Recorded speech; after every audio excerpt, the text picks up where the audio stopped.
வணக்கம். நான் ரஞ்சனா நாச்சியார், பாஜகவோட மாநில செயலாளர், கலை மற்றும் கலாச்சார பிரிவு. அண்ட் ராமநாதபுரம் பாராளுமன்றம் எலெக்ஷனில் ராமநாதபுரம் தொகுதி பொறுப்பாளராக இருந்திருக்கேன். உங்கள் எல்லாருக்கும் தெரிஞ்சது, நான் பாஜகவில் கடந்த 8 ஆண்டுகளுக்கு மேலாக பயணிச்சுட்டு வரேன்றது. எனக்கு கொடுக்கப்பட்ட பொறுப்புகள் எல்லாவற்றையுமே நான் இது வரைக்கும் சிறப்பாக செஞ்சுருக்கேன். அது எல்லாருக்குமே தெரியும்.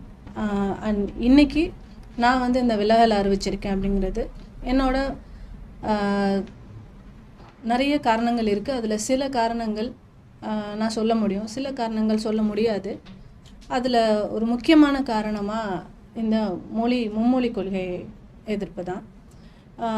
3 மொழிகள் கற்கணும் அப்படிங்கிறது ஹிந்தியா இல்லை, ஹிந்தி கிடையாது, நம்ம எந்த மொழி வேணாலும் கற்கலாம் அப்படின்னு தான் பாஜக இன்றைக்கி வரைக்கும் அறிவுறுத்துகிறாங்க. பட் பள்ளிக்கூடங்களில் பார்த்திங்கன்னா அதுக்கான ஆப்பர்ச்சுனிட்டி கிடையாது.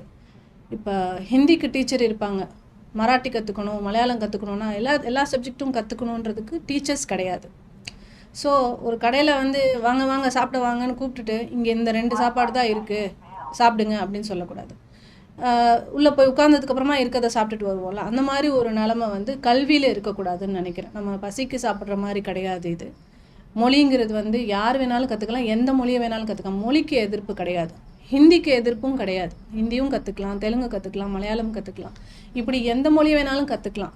எம்மொழி காப்போம், எம்மொழியையும் கற்போம் அப்படின்ற ஒரு கொள்கையை தான் நம்ம கொண்டு போகணும்னு நான் நினைக்கிறேன். ஏன்னா ஒரு மொழியை நம்ம கொண்டு வரணும். இன்றைக்கி ஆதிக்கம் பார்த்திங்கன்னு சொன்னால் ஹிந்திக்காரங்க நம்ம நாட்டில் வேலை பார்க்குறவங்க அதிகமாயிட்டாங்க. அண்ட் அதில் பாசிட்டிவும் இருக்குது, நெகட்டிவும் இருக்குது. அதுக்காக அவங்களாம் நம்ம ஊரில் வேலை பார்க்கக்கூடாதுன்னு நினைக்க வேணாம். அவங்க இங்கே வரலாம், நம்ம அங்கே போகலாம். அவங்க தமிழ் கற்றுக்கலாம், நம்ம ஹிந்தி கற்றுக்கலாம், தப்பு கிடையாது. அதுக்கான தேவை இருக்கும்போது இந்த லாங்குவேஜை கற்றுக்கிட்டா தான் இந்த வேலை எனக்கு ஓடும் அப்படின்னா அந்த லாங்குவேஜை கற்றுக்கிட்டு அவனோட உரையாடுறது ஆரோக்கியமான விஷயம். அண்ட் நான் எதை தவறுதலாக பார்க்குறேன் அப்படின்னா, இந்த மொழி இந்த நாங்கள் சொல்கிற இந்த விஷயங்களை நீங்கள் ஏற்கலை அப்படின்ற பட்சத்தில் உங்களுக்கான ஃபண்டு கொடுக்க மாட்டேன் அப்படின்றதெல்லாம் நான் ஒரு ஆணவமாகவும் அதிகாரம் ரொம்ப தவறுதலாக பயன்படுத்துகிறதாகவும் நான் பார்க்குறேன். அதனால் இதை ஒரு நல்ல ஒரு ஆரோக்கியமான ஒரு விவாதமாக இருந்திருக்கலாம். நாங்கள் இப்படி நினைக்கிறோம், நீங்கள் என்ன நினைக்கிறீங்கன்னு மத்திய அரசாங்கமும் மாநில அரசாங்கமும் ஒரு நல்ல ஆரோக்கியமான விவாதமாக இருந்து அதை நடத்துறது தான் நம்ம நாட்டுக்கு நல்லது, நம்ம எதிர்கால சந்ததிகள், நம்ம குழந்தைகளோட எதிர்காலத்துக்கு நல்லதுன்னு நினைக்கிறேன். ஆரோக்கியமான விவாதத்துக்கே இடம் இல்லை. நான் சொல்கிறத தான் நீங்கள் செய்யணும், நான் சொல்கிறத நீங்கள் செய்யலைன்னா இதை கட் பண்ணிடுவேன், அதை கட் பண்ணிடுவேன்னு சொல்கிறது எனக்கு உடன்பாடு இல்லை. உடன்பாடு இல்லை. இப்போ பிஜேபி சார்பில் என்ன சொல்கிறாங்கன்னா, நாங்கள் ஃபண்டு தரமாட்டேன்னு சொல்லுவேன், இதை ஏற்றுக்கலன்னா கிடைக்காதுன்னு சொல்கிறாங்க. பாஜக ஆதரவாளர் நீங்கள் அப்படி சொல்லிட்டு இது காரணமாக கரெக்டாக அது தப்புன்னு தான் சொல்கிறேன். இல்லை என்ன சொல்கிறாங்கன்னா, இந்த கொள்கையை ஏற்றுக்கலன்னா ஃபண்டு இல்லை, நான் ஃபண்டு தரமாட்டேன்னு சொல்ல, இந்த கொள்கையை ஏற்றுக்கலன்னா ஃபண்டு கிடையாதுங்க அப்படின்ற மீனில் பிஜேபி சப்போர்ட்டர்ஸ்லாம் சொல்கிறாங்க. இப்போ நீங்கள் ரெண்டும் ஒன்று தானே. இப்போ நான் என் குழந்தைய படிக்க அனுப்புகிறேன், ஒரு ஸ்கூலில் படிக்க அனுப்புகிறேன். என் குழந்தை நல்லா படிக்கல, நான் ஃபீஸ் கட்ட மாட்டேன்னு நான் சொல்ல முடியாதுல்ல.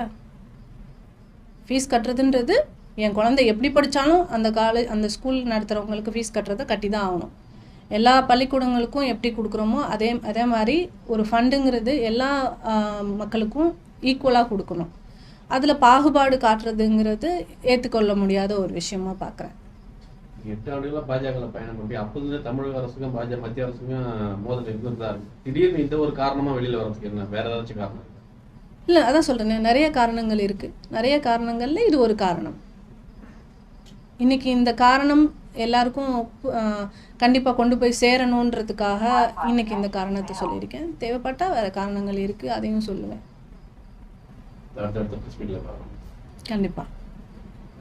மேலிடத்துல வேற ஏதாச்சும் அழுத்தம் காரணமா? அழுத்தமெல்லாம் யாருக்கும் கொடுக்க முடியாதுங்க. அழுத்தமெல்லாம் கொடுக்குற அளவுக்கு நம்ம சுதந்திர இந்தியா, ஜனநாயக நாடு அப்படிங்கும்போது நம்ம அழுத்தம் கொடுத்தாங்க எனக்கு அப்படின்லாம் நான் சொல்ல விரும்பலை. அண்டு இது என்னோட சுய முடிவு தான். இது யாரோட அழுத்தமும் கிடையாது.